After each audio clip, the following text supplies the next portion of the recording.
இருக்கு. டேய் 5 ஸ்டார்ரா. Eat 5 star. Do nothing. டேய் நீங்க 17 வருஷமா டூ நதிங்ல தான்டா இருந்தீங்க. இதற்கு என்னிடம் பதில் இல்லை. வரட்டா டுர். பைத்தியம் கிட்ட புடிச்சா. عندي خوش فاصله يا اخي تفوز تفوز. டேய் சுருட்ட. என்ன வித்த காமிச்சிட்டு இருக்க? ஆண்டே சிஎஸ்கே ஆர்சிபி மேட்ச் நடந்துச்சுல? ஆமா. அதுல ஆர்சிபி ஜெயிச்சிட்டு. கேளுமா ஒரு மேட்ச் ஜெயிச்சிட்டு உன பண்ற அலும்பு. என்ன அம்மாவை காணோம்?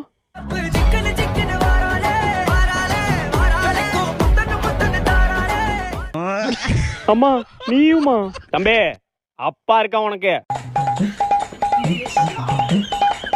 அடியே எழுதி வச்சுக்கோடி. சொல்லுங்க. அடுத்த மேட்ச்ல உங்களை அடிச்சு ஓட விடல, நான் உனக்கு புருஷனும் இல்ல, நீ எனக்கு பொண்டாட்டியும் இல்ல. ஆண்டி அங்கிள் நேக்கா டிவோர்ஸுக்கு அடித்தளம் போடுறாரு.